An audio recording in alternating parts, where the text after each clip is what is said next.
inicio al taller de fundamentos de la firma electrónica en México, elementos esenciales y marco normativo. En primer lugar, presentar acá a nuestros panelistas. Nos acompaña Tomás Álvarez, gerente general y fundador de la empresa firma electrónica Mifiel. Muchas gracias, Tomás, por acompañarnos. Gracias por la invitación. Nos acompaña también el doctor Alfredo Reyes, quien es socio fundador de la empresa de servicio jurídico y de apoyo legal, Lexinf. Y también es conocido por ser el padre de la firma electrónica en México. Muchas gracias. Hombre, hazme la buena. Gracias de verdad, Benjamín. Un gusto estar contigo y con Tomás. Muchas gracias por acompañarnos. La verdad es que siempre es de gran apoyo la participación de ustedes dos. Son grandes exponentes en esta materia. Así que esperamos que sea de alta utilidad para todos los participantes el conocer, obviamente, todo lo que tienen en la mente estos dos grandes exponentes de la materia de la firma electrónica en México. Entonces, damos inicio. Primero, tocar un poco los temas por los que pasaremos. Primero, revisaremos lo que son las manifestaciones de las diversas voluntades que pueden venir en medios físicos o en digitales, ¿cierto? De las partes de una aprobación. Luego, la definición de qué es lo que es una firma y cómo se compone una firma electrónica, los elementos básicos de esta firma, qué tipos de firma electrónica existen en el mercado mexicano, con los cuales obviamente se pueden desarrollar los consentimientos, los beneficios de utilizar este tipo de firma, el marco normativo dentro del cual se desarrolla México, y básicamente los aspectos procesales y probatorios de la firma electrónica en México. Entonces, dicho esto, le doy la palabra a Tomás para que arranquemos. Bien, entonces, siempre que vamos a hablar de firma electrónica, primero hay que hablar de qué es una firma. Entonces, nos vamos al origen y es una manera de manifestar voluntad en un acto o en un documento. Ahora, porque siempre es válida la firma electrónica, entonces entendiendo este concepto va a ser más claro la validez o no de la firma electrónica, ¿no? Entonces, hay varias maneras de manifestar consentimiento. Desde una cruz en una servilleta, podría ser que firmemos rápido un contrato. Me tocó una vez ver a alguien hizo un contrato en una servilleta de inversión en Estados Unidos y lo firmaron ahí. Eso es un contrato y es válido, una servilleta. Pero también la más común es una firma autógrafa en un contrato, en un documento legal más formal, un sello en un documento. En países asiáticos es muy común, se usa un sello en vez de una firma. Una firma digital en una tablet, cuando te entregan la paquetería de HL y te piden que firmes, el usuario y la contraseña, o el NIP en el home banking o en la aplicación del banco, hasta una firma electrónica avanzada, ¿no? Todas estas son formas de manifestar voluntad. Ahora, la más común, que es la firma autógrafa en un documento, es la que más familiares están, vamos, la definición que nos da la Real Academia Española sobre esto, ¿no? Entonces nos dice que una firma es un rasgo o conjunto de rasgos que siempre realizas de la misma forma y que identifican a una persona, o sea, sustituyen tu nombre y apellido para aprobar o dar autenticidad a un documento. Entonces estamos viendo aquí tres elementos: un documento, un rasgo, o sea, como un código, y una persona que está haciendo ese código para para autorizar ese documento o la manifestación de su voluntad. Entonces, si nos referimos al Código de Comercio mexicano, en donde se habla sobre la firma electrónica, van a ver que la definición que ellos ponen ahí, pues es muy similar a la que tenemos de una firma autógrafa, porque es, a final de cuentas, una firma, ¿no? Entonces, el Código de Comercio nos dice que corresponde a los datos en forma electrónica consignados en mensaje de datos, en vez del trazo, ese es nuestro trazo, o adjuntados lógicamente por cualquier tecnología, que son utilizados para identificar al firmante. Entonces tenemos este tema de identificación en relación a un mensaje de datos, que el mensaje de datos sería el contrato, así es como se llama, digamos, el argot técnico, ¿no? De esto. Y entonces indicar que el firmante aprueba la información contiene el mensaje de datos. Ahí está la manifestación de la voluntad, y agregan que producen los mismos efectos jurídicos que la firma autógrafa, para evitar que haya ese de que no, es que no es una firma autógrafa, y que es admisible como prueba en juicio. De hecho, Tomás ya es más abogado que ingeniero, mano. Ya nada más, no puedo creer que esté dando estas cosas, man. Felicidades, de verdad. Muy bien, Tomás. De juntarme contigo, ya ves lo que pasa. No, hombre, eres el ingeniero más abogado que conozco, mano. Gracias, Alfredo. No, bien. Entonces, tenemos la definición de firma electrónica, y ahora hay una definición extra en el código, aquí en la siguiente diapositiva, que es la conservación de mensaje de datos que probablemente en su investigación sobre firmas se han topado con esto. Que esto viene en el artículo 49 del Código de Comercio. Y lo que te están hablando es que tú, ah, para que esto sea, para que tenga un mayor soporte jurídico, a diferencia de un documento físico, hay manera tú de poder garantizar la integridad de un documento y también una fecha cierta, que es importante por temas fiscales, cuando generas un mensaje de datos. Esto en papel no se puede hacer, porque tú puedes modificar, pero en electrónico sí. Entonces te hablan de que si además tienes una constancia de conservación de mensaje de datos que está especificada en la NOM 151, ahí es donde se habla de cómo debe ser este proceso, pues tienes esta presunción de integridad, ¿no? Ahora, les mencioné o hablamos sobre la definición de firma electrónica simple. El Código de Comercio expande esa definición a una firma electrónica avanzada, que es una firma electrónica que cumple además con unos requisitos que se manifiestan en el artículo 97, en las 4 fracciones que tiene, ¿no? Y estos 4 requisitos, que están en la siguiente diapositiva, por favor, son que esta firma electrónica que vas a hacer tiene que, 1, garantizar que los datos de creación de la firma en el contexto en que son utilizados corresponden exclusivamente al firmante. Una cuestión muy rápida, nada más para que todos nosotros podamos entender. Datos de creación de firma es la clave privada. El punto key que te da, que tú tienes, que generas bajo tu exclusivo control y del cual tú firmas una responsiva cuando vas a obtener tu certificado digital en el SAT. Perdón, Tomás, ya no te voy a interrumpir. Nada más No, era... no, al contrario, Alfredo. No, interrúmpeme. De hecho, es justo a eso iba. La firma electrónica avanzada, como funciona, es que se hacen con unos pares de archivos. Entonces, si lo piensan, el equivalente físico de eso es algo así, el net del banco. Hay un digital, que es como este aparatito que tú tienes, pero es un documento, es un archivo digital. Y entonces es un par de archivos. Tú generas uno de manera privada y que nadie conoce, y está conectado a uno, digamos, que se llama público, que tú llevas con una autoridad para que lo liguen a tu identidad. Entonces, esto es lo que están hablando en el 1, que la autoridad que hace esta atestación de identidad o de que esos archivos pertenecen a ti, le extiende esta característica de que el archivo que tú usas para generar tu firma está bajo tu control, perdón, corresponde exclusivamente a ti.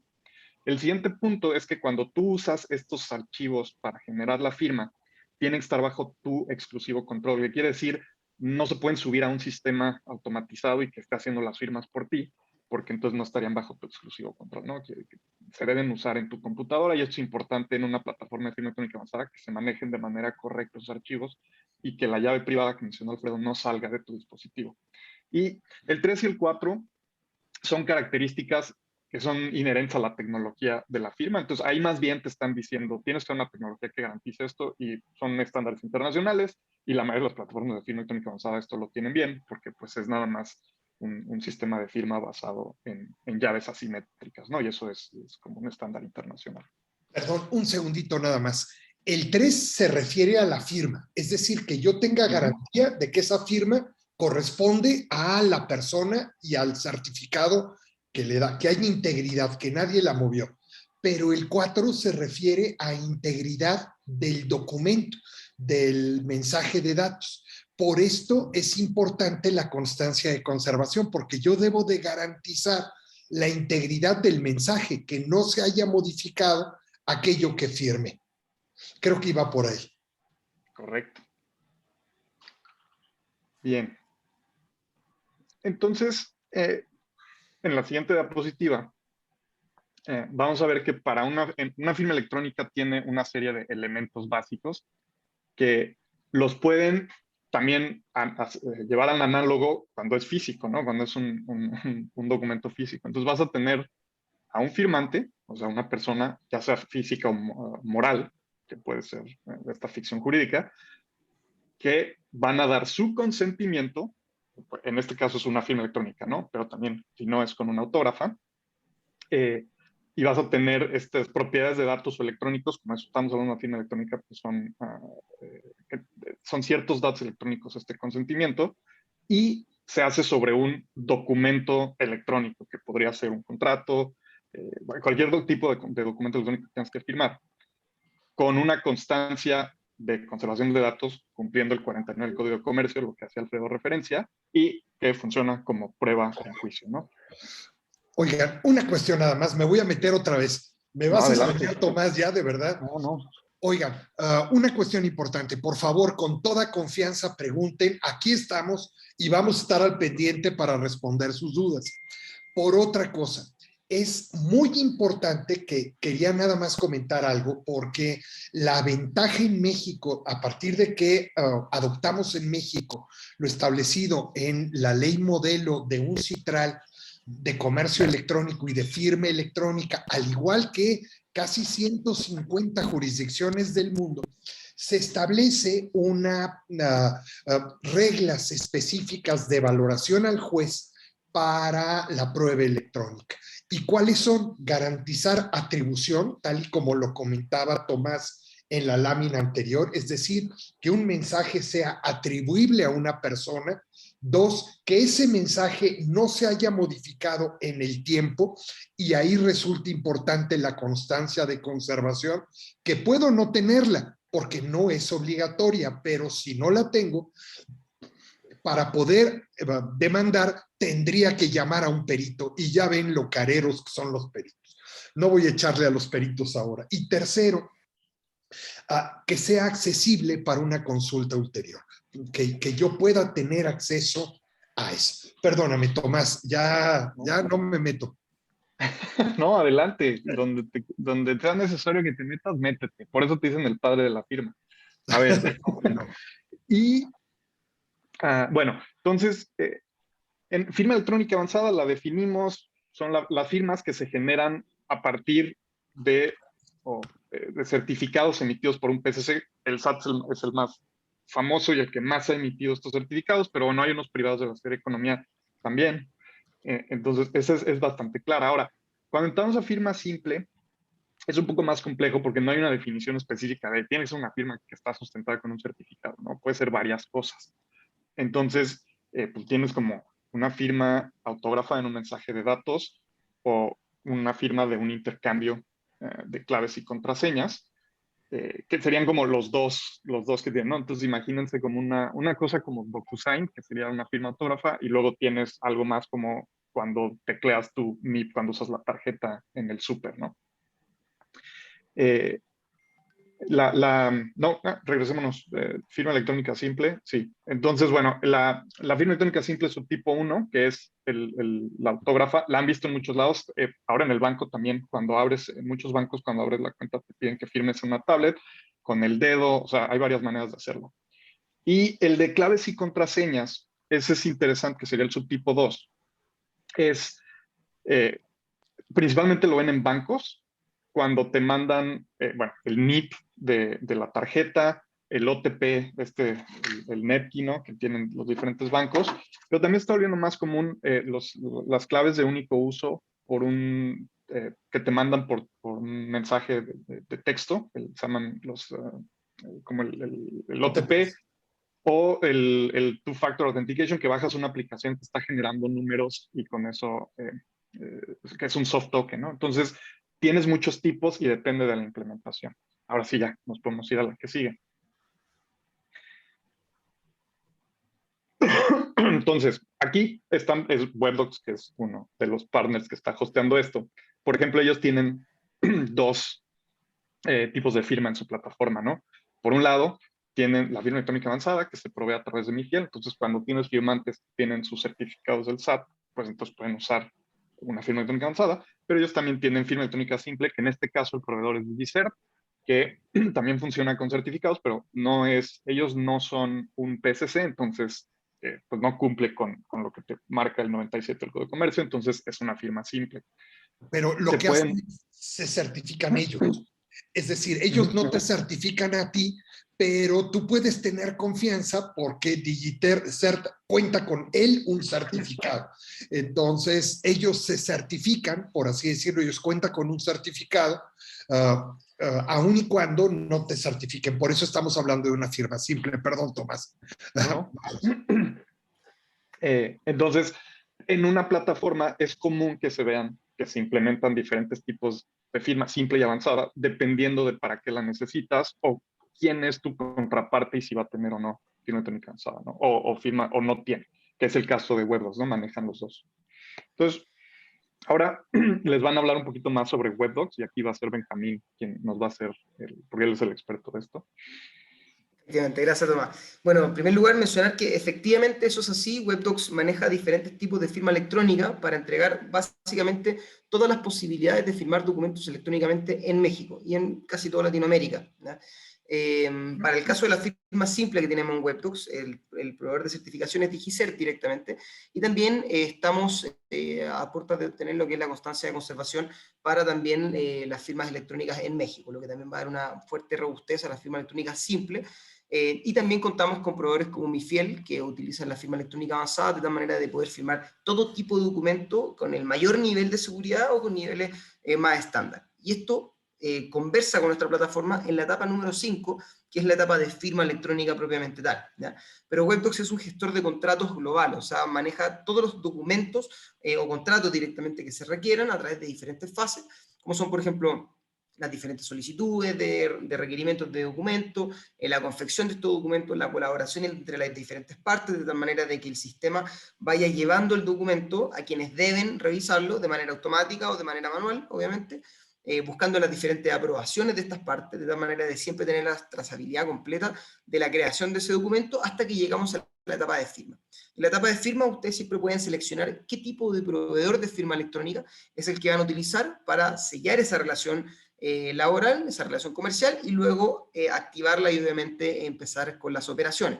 Y luego de esto viene obviamente el almacenamiento de la documentación, la accesibilidad de esta, el seguimiento de la documentación para obviamente hacerle control que esa relación comercial cumpla para lo que fue estipulada, y también tener reportería y análisis que te permite ir manteniendo más que nada visibilidad sobre dónde están los cuellos de botella, cuáles son las áreas de mejora, de qué manera podemos mejorar el performance y reducir los riesgos corporativos, por ejemplo, al no caer en ciertos incumplimientos.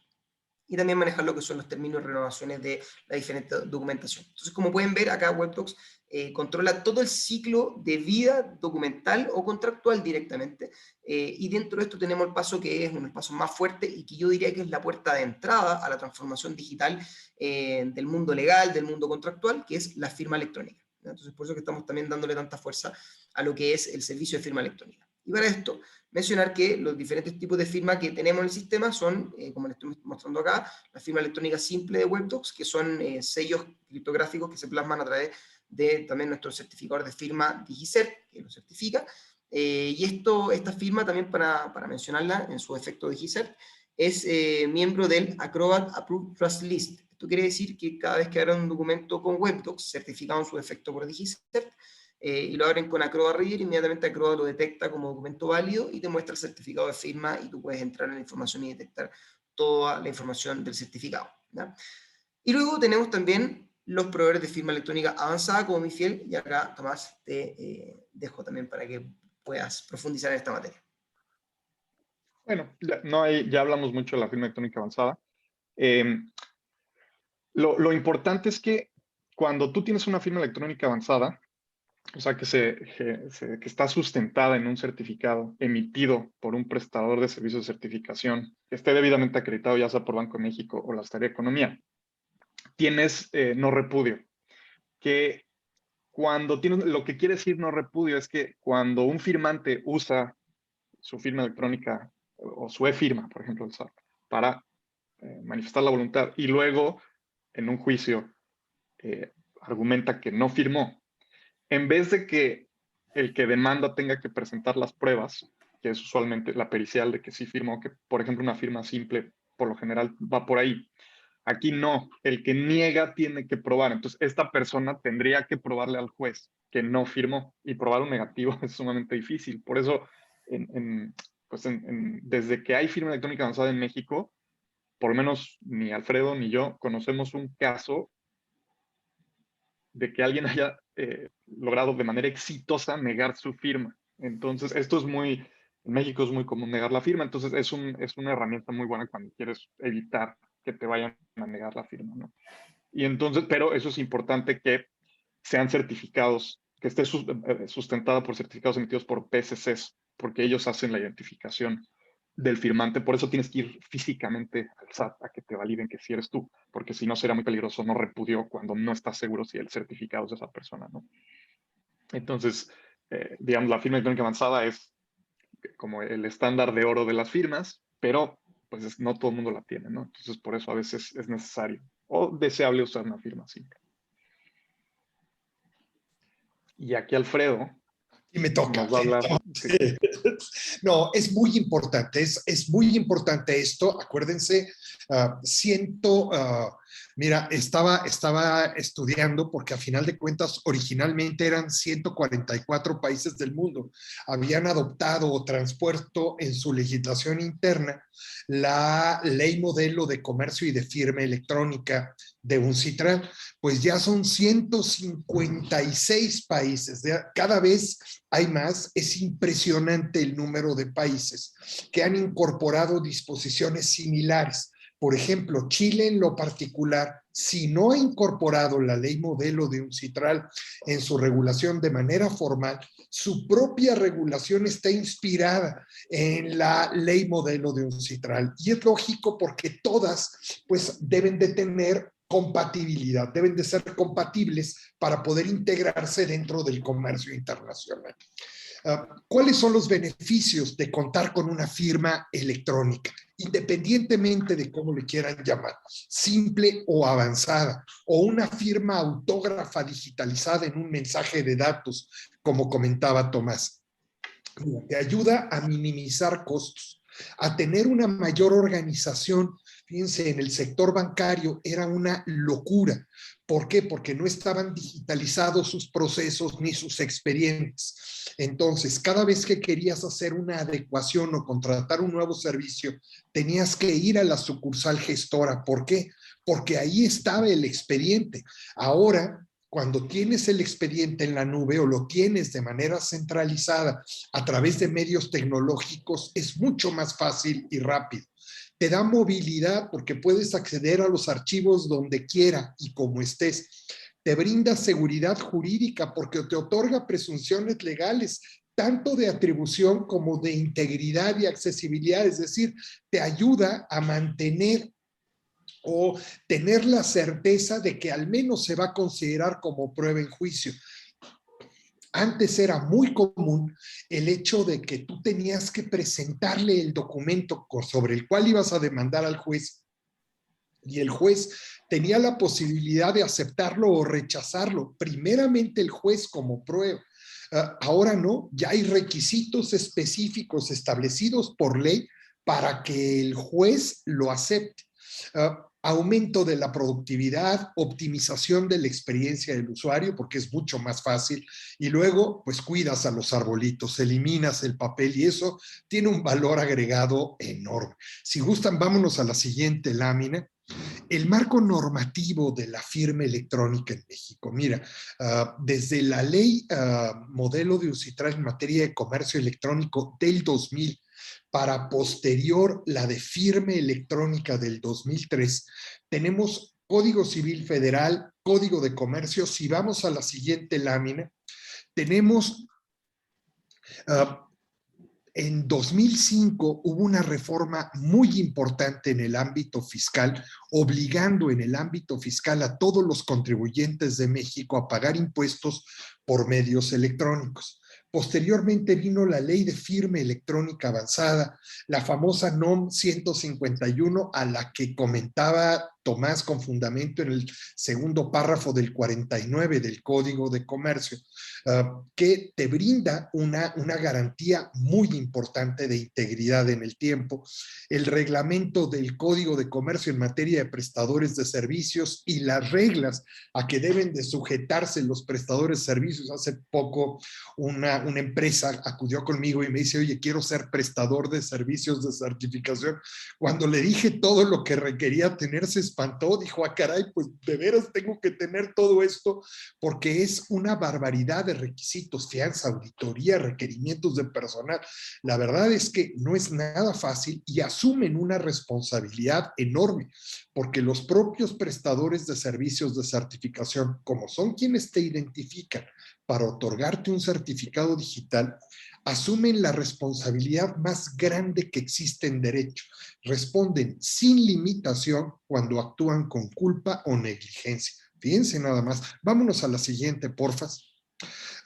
En el sector financiero, la ley de instituciones de crédito, bueno, el código fiscal, que tampoco solamente es sector financiero porque es un sector en sí mismo, pero fíjense, la ley de instituciones de crédito habilita la posibilidad de manera expresa de usar firma electrónica avanzada, o sea, ya es al igual que la circular única. La propia Ley Federal del Trabajo también lo establece de manera expresa y habla de firma electrónica avanzada. La legislación aduanera, la legislación de comercio internacional. Sí, vámonos a la siguiente, por favor. Entonces, fíjense nada más qué cosa tan interesante. Hay tres grandes conceptos que debemos de considerar precisamente para el tema de firma. Y ahora me voy a meter en la cancha de Tomás porque él se metió conmigo en la jurídica. No, no es cierto. No, entonces, fíjense nada más, hablamos de criptografía, de firma y de tecnología. Va a ser muy rápido, nada más hay dos tipos de criptografía, una criptografía simétrica en donde la llave que utilizo para cifrar es la misma que utilizo para descifrar, que es el principio del NIP, de la clave, de la contraseña, de tu contraseña de Facebook. Tenemos criptografía asimétrica o de clave pública, que es precisamente lo que comentaba Tomás. Tú, bajo tu exclusivo control, generas una clave y tienes otra clave, que es la clave pública con la que puedes descifrar. Es decir, utilizo una clave para cifrar y otra distinta para descifrar. Esa otra distinta para descifrar está contenida en un certificado digital, que es un documento que emite un prestador de servicios de certificación. De ahí la conexión. La firma, pues ya comentábamos los requisitos de firma, hay tres. Con la firma me identifico, me vinculo con el contenido obligacional del documento que estoy firmando y aparte me sirve de medio de prueba. Y la tecnología, basándonos en estándares internacionales, tenemos soluciones probadas y seguras y mucho más económicas y compatibles dentro del contexto internacional. Y de ahí llegamos a tres grandes principios que están contenidos en nuestro código. El de neutralidad tecnológica. Ninguna autoridad o ninguna ley te debe de decir cuál es la tecnología que debes de utilizar para firmar. No te pueden obligar a utilizar una tecnología en específico. Imaginen nada más que el Código de Comercio dijera, oye, para poder firmar electrónicamente necesitas tener Windows. No, hombre, ya me imagino, Bill Gates estaría brincando de gusto, pero pues el del pingüinito y el otro, el de la manzanita, estarían molestos, dirían, oye, ¿qué onda? ¿Cómo está así? No te pueden obligar a usar una tecnología en específico, ni por ley, ni por orden de autoridad. Segundo, autonomía de la voluntad. Deben de privilegiar la voluntad de las partes a menos de que esté prohibido por la propia disposición. Tercero, que debe de ser compatible en el terreno internacional. De ahí la importancia de contar con estándares internacionales. Y por último, lograr una equivalencia funcional. Fíjense nada más, estamos hablando de la firma autógrafa y de la firma electrónica, ¿no? No son iguales una firma autógrafa que es bonita, hasta artística, de una firma electrónica que pudiera ser el NIP de una tarjeta de crédito, pero ¿qué creen? Sirven para lo mismo, es decir, no son iguales, pero sirven para lo mismo. Por ello, en su función y solo en su función son equivalentes. Entonces, firma autógrafa, firma electrónica, mensaje de datos y documento en papel. están haciendo ahorita una pregunta de un espectador anónimo: ¿por qué no se lleva a cabo la firma electrónica a través de blockchain? Eso se los va a contestar Tomás. Estoy seguro, porque sí se lleva a cabo y hay cosas que se pueden hacer por allá, pero ya Tomás les platicaré el chisme, van a ver. Pero estamos hablando de la firma autógrafa y la firma electrónica, y del mensaje de datos y el documento en papel, ¿no? Pero nada me impide poder en un documento físico incorporar una firma electrónica, o lo mismo en un documento electrónico incorporar una firma autógrafa. Y es así como aparece la firma autógrafa digitalizada o en un mensaje de datos, o la firma electrónica en un papel. Como siempre, cada vez que imprimimos un PDF que contiene un comprobante fiscal digital, vemos un QR o vemos un código bidimensional que contiene la firma electrónica del PAC que le asignó un folio precisamente a ese comprobante fiscal digital. Y ya vámonos a la siguiente, porque si no me pico y empiezo a hablar aquí. Dentro de la parte de aspectos procesales y probatorios de la firma en México, pues ya platicamos, el 210A establece reglas del Código Federal de Procedimientos Civiles y del 1298A. Claro que tienen valor probatorio y se establecen reglas específicas de valoración por parte del juzgador.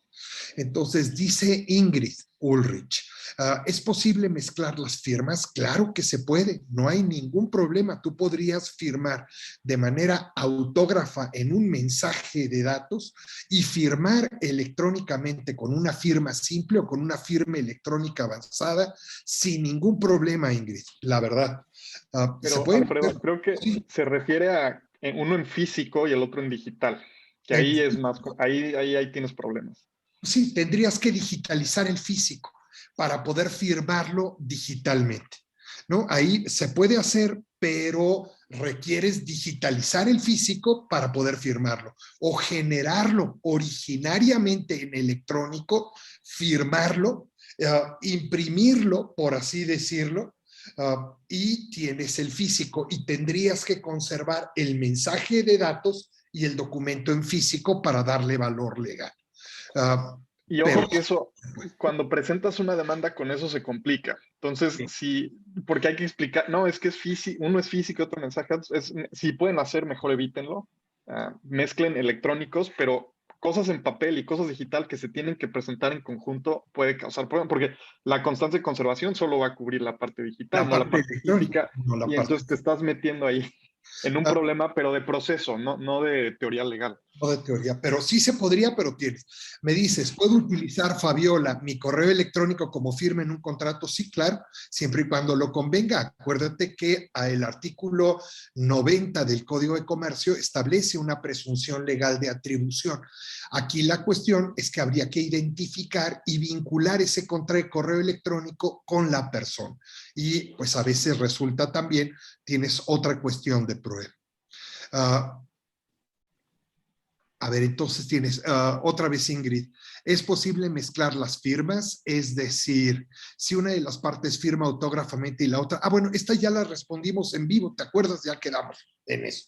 Ahora, vamos a la siguiente. Se establecen reglas específicas de valoración por parte del juzgador. Y como tenemos reglas específicas de valoración por parte del juzgador, pues tenemos una ventaja operativa enorme. Y no solo eso, incluso se establecen presunciones legales para garantizar, me dice, se presume que es el emisor de un mensaje de datos, y hasta ahí vamos. Es el artículo 90 del Código de Comercio. Después tenemos, se puede firmar un pagaré aunque la firma electrónica no está regulada por la Ley de Títulos de Operaciones. Ernesto, tú eres abogado, mano, y me da muchísimo gusto.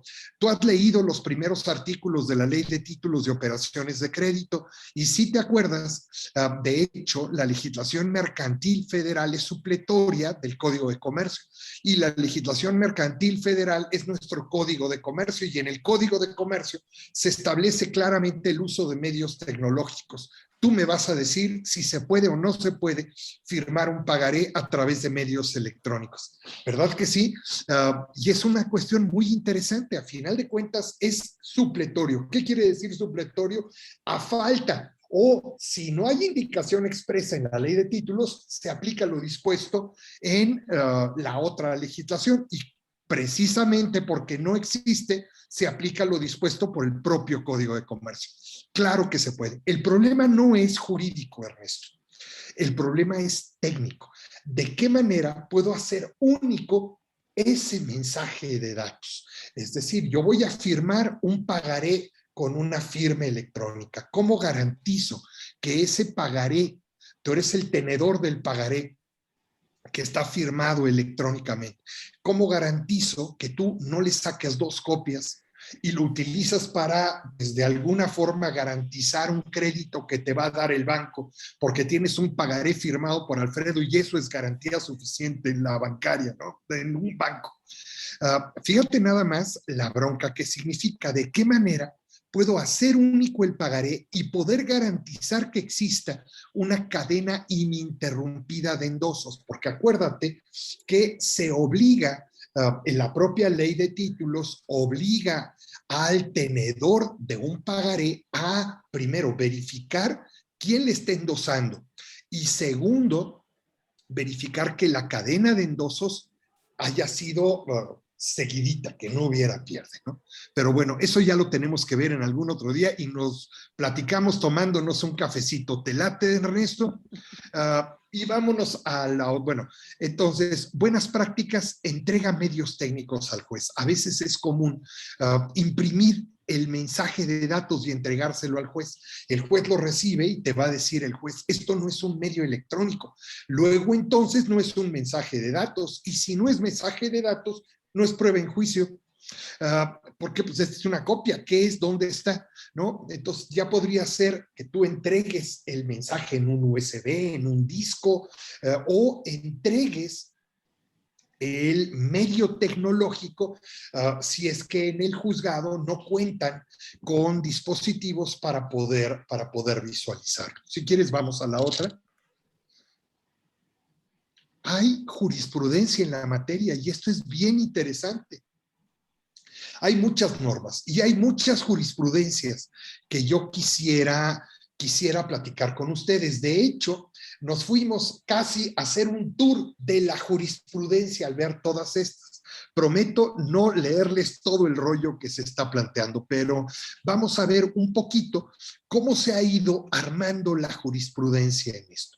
Mira, la primera, la información extraída de Internet como documento innominado, con base al arbitrio judicial, puede asignársele valor indiciario, ¿no? Estamos hablando del 2000, apenas estábamos empezando, es un indicio antes de la reforma del 29 de mayo del 2000.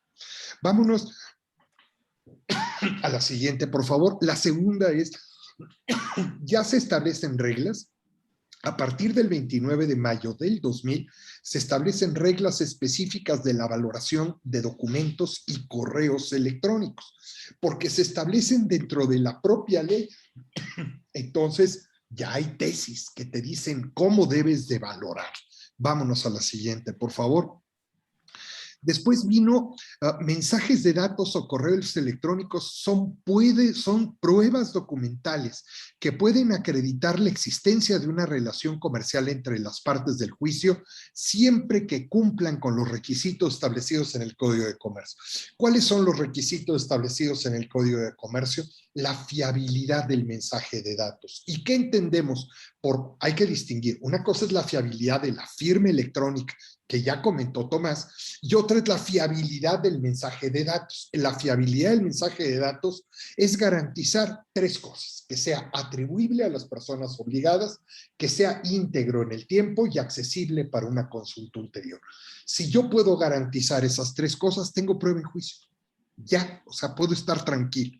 Ahora, ¿qué pasa? Como era tan difícil obtener estas 3, la propia ley nos dio una empujadita, nos dio un empujoncito y nos dio una presunción legal de atribución y nos dio también la garantía que nos ofrece la constancia de conservación. De esta manera, como decía mi abuelita, vamos en caballo de hacienda. Vámonos otra más.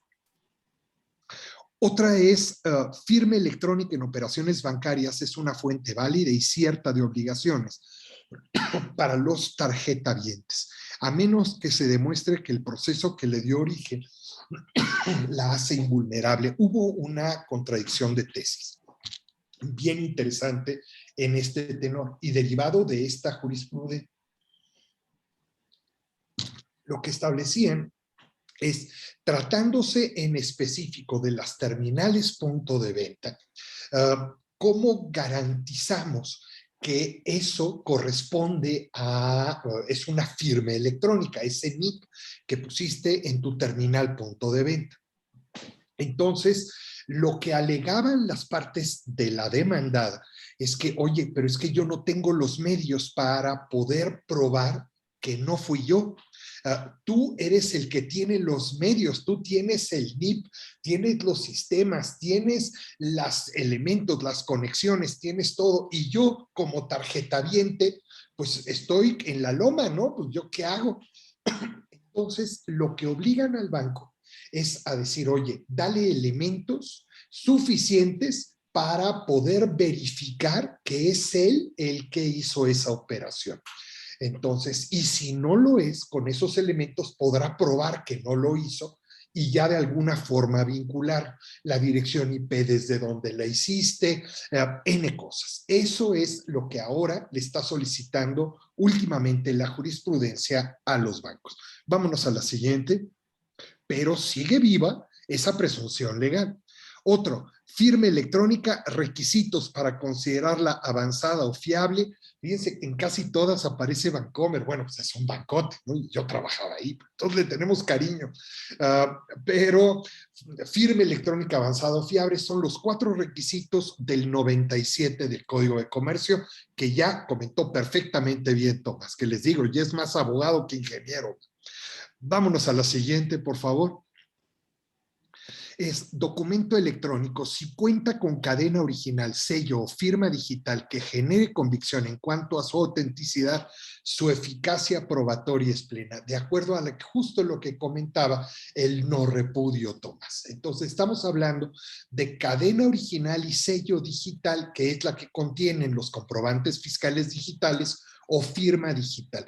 No se confundan, firma digital es una firma electrónica avanzada. La propia ley, el Código de Comercio, en su artículo, creo que es el 89, perdóname, establece las definiciones y cuando dice firma electrónica avanzada, la siguiente párrafo dice la firma digital es una especie de la firma electrónica avanzada. Y les voy a platicar de dónde surgió todo esto. Estados Unidos le llamaba Digital Signature a la firma electrónica avanzada. Fue a un citral y en un citral les dijo, oye, pues esto se llama firma digital. Y lo que dijo en citral, ¿se acuerdan que platicábamos de neutralidad tecnológica? La digital es una tecnología, entonces un citral no le quiso bautizar a la firma electrónica avanzada como firma digital porque decían, estamos obligando a utilizar una tecnología en particular. Entonces vamos a llamarle firma electrónica avanzada y así se quedó. Pero en Estados Unidos le siguen llamando firma digital. Ya ven que son medio tercos por ahí. Pero bueno, mejor no digo, vámonos a la siguiente. También tenemos transferencias electrónicas cuando se demande su nulidad. La institución demandada deberá probar que fueron autorizadas por el usuario mediante los certificados digitales que avalen el uso de la firma electrónica de este, tal y como lo vimos. Es decir, acuérdense que un certificado digital es algo público, es público. Y la firma, la clave privada, o sea, ya para firmar, yo tengo que generar un resumen digital de aquello que quiero firmar y cifrarlo con mi clave privada. Todo aquello que pueda descifrar con la clave pública que está contenido en mi certificado digital es atribuible a mí. Vámonos a la otra. Creo que ya me eché todas. Fíjense nada más, pues nos echamos todas y de volada. Es que me decían, tú eres muy rollero, tienes que cortarle para no echar tanto rollo. Creo que cumplimos. Cumplimos, de todas maneras tenemos también la segunda sesión del próximo 26 de octubre, que vamos a profundizar también en otros temas, pero también dejamos el espacio ahora por si quieren hacer más consultas a Tomás, Alfredo, que son grandes Hay, eminencias en esta materia. hay dos preguntas que pusieron en el chat. Las leo para que las contestemos, porque esas no estaban en la sección de preguntas. A ver, Alfredo, este es para ti. ¿Hay algún convenio internacional donde se hable de reglas o protocolos para los jueces al momento de resolver sobre este tipo de asuntos, firma electrónica? Mira, de hecho, tampoco, la ley modelo es eso, un modelo, pero sí, claro que hay un convenio internacional, emitido por un CITRAL, que es un grupo comercial dependiente de las Naciones Unidas, precisamente para la celebración y firma de contratos internacionales. Quiero aclarar que ese convenio internacional no ha sido suscrito por México, y no ha sido suscrito por México no por otra cosa, sino que el convenio dice exactamente lo mismo que dice nuestra legislación, porque nosotros ya incorporamos en nuestra legislación interna lo establecido en la ley de firma y de comercio electrónico. Entonces, claro que existe. Y también existen otros convenios internacionales. Por ejemplo, el Tratado de Libre Comercio con Estados Unidos y Canadá, bueno, no se llama, se llama TMEC, pero me cuesta mucho trabajo decirle, pero ahí específicamente se establece el reconocimiento a lo establecido por la ley modelo de un CITRAL en materia de comercio electrónico. El Tratado Integral y Progresista de la Alianza del Pacífico también establece una referencia específica a la legislación y a la ley modelo de comercio electrónico. Hay varios, claro que existen, y pues con muchísimo gusto, ahí tienen mi correo electrónico, si me mandas un correo yo te mando varios para que tengas la referencia y no aburrir a los participantes aquí, pero hay muchos y hay mucha tela de donde cortar. A ver, segunda pregunta de Miriam Muñoz. ¿Cuáles de estas firmas requieren o pudieran ser ratificadas? ¿Cuáles de estas firmas? Mira, seguramente te refieres a ratificar las firmas frente a un fedatario. Entonces, muchas de estas firmas, sobre todo si la firma fue hecha y hay precisamente una evidencia del intercambio de claves o contraseñas, y si existe una constancia de conservación, válidamente se podrían ratificar ante un fedatario. Y si utilizas una firma electrónica avanzada, también válidamente se pueden ratificar ante fedatario. No todos los fedatarios, hay algunos fedatarios todavía pues, que les cuesta trabajo entender lo que significa una firma, pero te voy a decir, y te lo digo con muchísimo orgullo, en la Ciudad de México, por ejemplo, se reformó en agosto de este año la ley del notariado y el Código Civil para el Distrito Federal.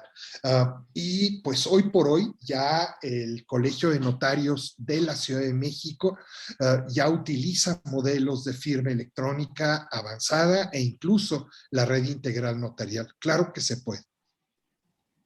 Hay una pregunta más, creo que esta va para Benjamín. Entonces, que firmar con WebDocs y no con MiFiel solo generan el contract lifecycle. Creo que está preguntando como cuál es la relación ahí o por qué usarías uno u otro. Y eso va a depender del tipo de documento que quieren firmar, básicamente. Y es justamente lo que hablaremos también en la próxima sesión. ¿Qué tipo de documentos son recomendados firmar con ciertos tipos de firma electrónica? Para la declaración bien puntual, la firma electrónica de WebDocs nativa es la firma electrónica simple, ¿ya? O sea, eso quiere decir que no es plena prueba, solamente tiene la constancia de conservación, que eso declara que el documento no ha sido modificado, ¿ya? De tal manera de que igual, en el caso de que uno fuera a un juicio, por ejemplo, con la firma electrónica simple de WebDocs, uno tendría que hacer un peritaje para demostrar la identidad de la persona, ¿ya? La diferencia es que con firmas avanzadas, como la de MiFiel, que también está dentro del sistema de WebDocs para ser utilizado íntegramente, no es necesario hacer un peritaje, directamente ya se entiende como plena prueba de que la persona que firmó es quien dice ser efectivamente, ¿ya? Eso es bien importante, la diferencia, y obviamente dependerá del tipo de documento para saber qué categoría le queremos dar al documento. Yo ahí agregaría, lo que pasa es que WebDocs es un Contract Lifecycle Management y en un contrato pues tienes todo el ciclo de vida del contrato y uno de los pasos es firmarlo. Y entonces aquí lo que pasa es que hay una integración con MiFiel en donde puedes elegir, ya tengo mi contrato listo para firmar, que se firme por MiFiel y regresa a WebDocs firmado por MiFiel. Entonces es una integración donde WebDocs ofrece un tipo de firma electrónica avanzada a través de MiFiel, ¿no? Efectivamente, muchas gracias Tomás por la aclaración. Es verdad, WebDocs es un gestor de contratos, entonces es una de las funcionalidades que tenemos es la firma electrónica. Es por eso que operamos con MiFiel para fortalecer el producto y tener obviamente una respuesta a diferentes necesidades de los clientes dentro de su proceso documental o contractual. Bien. Ahora van unas de blockchain y de pagarés. Esas son A las ver, tuyas. la primera de por qué no se lleva a cabo la firma electrónica a través de blockchain. Sí se hace. Las blockchains funcionan con lo que platicaba Alfredo de criptografía asimétrica, o sea, de llave pública. Entonces, una blockchain, tú firmas tu transacción con una llave privada. Esta tecnología existe en los 70. Entonces, las blockchains lo implementaron porque una blockchain no solo es la firma, o sea, la blockchain es una mezcla de varias cosas, una de ellas siendo la firma. Entonces, la firma electrónica avanzada, como la tiene el SAT, es exactamente la misma tecnología que se usa en la blockchain. Cambia el algoritmo de firma, que generalmente las firmas del SAT y de los prestadores de servicios son de tipo RCA y las de blockchain son elípticas, ¿no? Pero bueno, eso ya son específicas, pero es la misma tecnología. Entonces, no necesitas una blockchain para firmar un documento. Las blockchains tienen otros usos. Y hay dos específicas sobre endosos. Víctor pregunta, ¿cómo podemos garantizar el endoso de pagarés digitales firmados con firma electrónica? Hay varias formas. Podrías tú tener Colombia tiene una base de datos en donde es como un registro en donde tú pones, se hizo esta transferencia y ellos llevan registro de todos los pagarés de quién son en todo momento, ¿no?